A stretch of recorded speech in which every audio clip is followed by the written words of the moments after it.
Suot niya ay lumang-luma,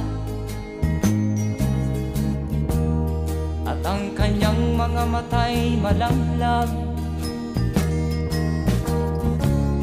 Panaag mo sa kanyang mukha ang kahirapan.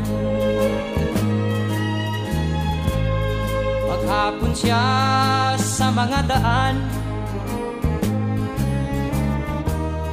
nanghihingi ng konting tulong,